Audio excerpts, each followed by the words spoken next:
ಎರಡನೇ ದಿನದ ಪಾದಯಾತ್ರೆ ಬಿಜೆಪಿಯದು ಆಲ್ಮೋಸ್ಟ್ ಒಂದು ಯಶಸ್ವಿ ಯಾತ್ರೆ ಆಗ್ತಾ ಇದೆ. ಬಿಡದಿಯಿಂದ ರಾಮನಗರಕ್ಕೆ ಪಾದಯಾತ್ರೆನ ಹೊರಟಿದ್ದಾರೆ.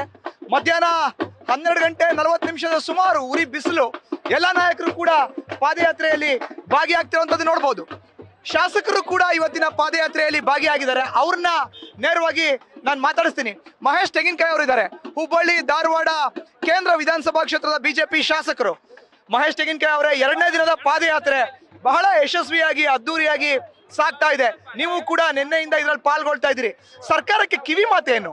ನೋಡಿ, ಇವತ್ತು ಸರ್ಕಾರ ನಿನ್ನೆ ನಮ್ಮ ಪಾದಯಾತ್ರೆ ಉದ್ಘಾಟನೆ ಆದಂಥ ಸಂದರ್ಭದಲ್ಲಿ ನಡೆದಿರ್ತಕ್ಕಂಥ ಸಂಗತಿಗಳನ್ನು ಗಮನಿಸಬೇಕು.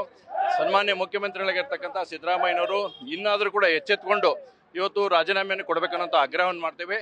ಮೂಡ ಹಗರಣ ಆಗಲಿ ಅಥವಾ ವಾಲ್ಮೀಕಿ ಹಗರಣ ಆಗಲಿ, ಎರಡರಲ್ಲೂ ಕೂಡ ಇವತ್ತು ಮುಖ್ಯಮಂತ್ರಿಗಳ ನೇರ ಭಾಗಿತ್ವ ಇದೆ ಅನ್ನೋದು, ಸರ್ಕಾರದ ಭಾಗಿತ್ವ ಇದೆ ಅನ್ನೋಂಥದ್ದು ಬಹಳ ಸ್ಪಷ್ಟ ಆಗಿದೆ.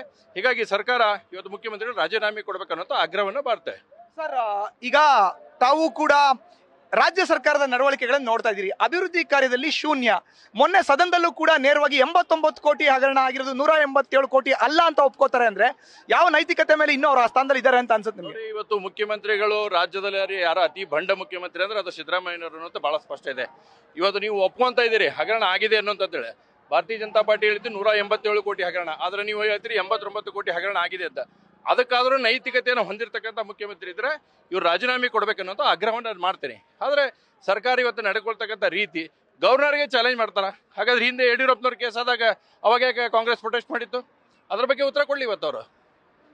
ಸೊ ಪ್ರಶ್ನೆಗಳನ್ನ ಇಟ್ಕೊಂಡು ಪಾದಯಾತ್ರೆ ನೋಡಿ, ನಮ್ದು ಕೂಡ ಪಾದಯಾತ್ರೆ ಬಹಳ ಸ್ಪಷ್ಟ ಆಗಿದೆ. ಎರಡು ಹಗರಣದಲ್ಲಿ ಸರ್ಕಾರ ಇದರಲ್ಲಿ ಭಾಗಿಯಾಗಿದೆ ಅನ್ನೋ ಸ್ಪಷ್ಟತೆ ಇದೆ. ಹೀಗಾಗಿ ಮುಖ್ಯಮಂತ್ರಿಗಳು ರಾಜೀನಾಮೆ ಕೊಡಬೇಕನ್ನೋಂಥ ಆಗ್ರಹ ಇದೆ.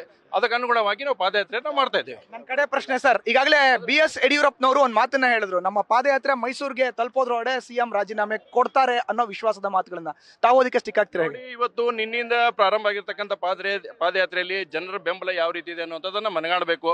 ಅವರು ರಾಜೀನಾಮೆ ಕೊಡಬೇಕು. ಒಂದು ಕಡೆ ಹಗರಣದಲ್ಲಿ ಸಿಲುಕಿರಿ. ನಿನ್ನೆ ಕೂಡ ನಿಮ್ಮ ಒಬ್ಬ ಶಾಸಕರನ್ನು ಕೂಡ 30 ಲಕ್ಷ ರೂಪಾಯಿ ಹಗರಣದಲ್ಲಿ ಟ್ರಾನ್ಸ್ಫರ್ದಲ್ಲಿ ತೆಗೆದುಕೊಳ್ತಕ್ಕಂಥ ಸಂದರ್ಭದಲ್ಲಿ ಆ ತಾಯಿ ಹೇಳಿದಾಳ. PSI ಹಗರಣದಲ್ಲಿ ಕೂಡ ಸಿಲುಕಿದ್ದೀರಿ. ಇವತ್ತು FIR ಆಗಿದೆ, ಅರೆಸ್ಟ್ ಮಾಡಿದ್ರೆ ಹಾಗಾದ್ರೆ ಮಾಡಲ್ಲ. ಯಾಕಂದ್ರೆ ಇವತ್ತು ನಿಮ್ದು SIT SSIT ಏನದಾವೆಲ್ಲ ಇವೆಲ್ಲ ಬಂಡಲ್ಲ. ಅದರ ರಾಜ್ಯ ಸರ್ಕಾರ ಪೊಲೀಸರು ಒಳ್ಳೆಯವರು ಇದ್ರು ಕೂಡ ಅವರನ್ನು ಹದಗೆಡಿಸ್ತಕ್ಕಂಥ ಕೆಲಸವನ್ನ ಕಾಂಗ್ರೆಸ್ ಸರ್ಕಾರ ಮಾಡ್ತಾ ಇದೆ.